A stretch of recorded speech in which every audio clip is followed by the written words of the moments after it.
So, trauma complicates the erotic intelligence process, if you will, because the same pathways that open us to receive feedback from our bodies about our experiences of pleasure are the same ones that trauma often shuts down and teaches the body to not go there. So, a nervous system that is shaped by trauma is going to prioritize survival over curiosity and exploration. And so if you think about it, like hypervigilance, right? It's a very common symptom of somebody who's experienced trauma. It narrows sensation. It says, the only sensations that are worth paying attention to are the ones that are going to keep me safe and keep me alive. Everything else kind of gets edited out.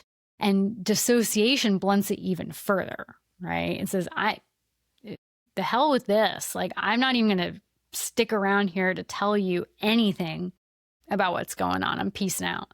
And so it blunts sensation completely or almost completely.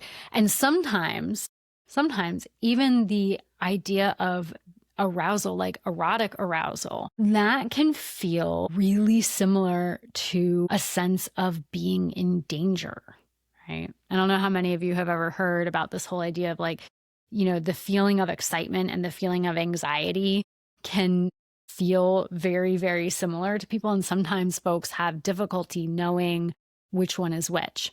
And so this can have like a similar effect. Now, the good news is that if you're listening to this and you're like, oh, is that what's going on? A trauma-informed therapist should be able to help out with that. And if you notice, even if you're already working with somebody and you notice that like, oh, I think I have language to express this, go back in, share this episode with them, go back in, talk to them about it, and they can kind of help piece together some of the map for you so that you can continue to grow and heal. So, the hopeful part about this is that our pathways into erotic intelligence, those can be rebuilt. And that's going to happen, it can happen slowly and gently and on your body's timeline. And if you're worried about where this is going to occur and if you're going to be naked, no, that it doesn't have to happen anywhere near sex.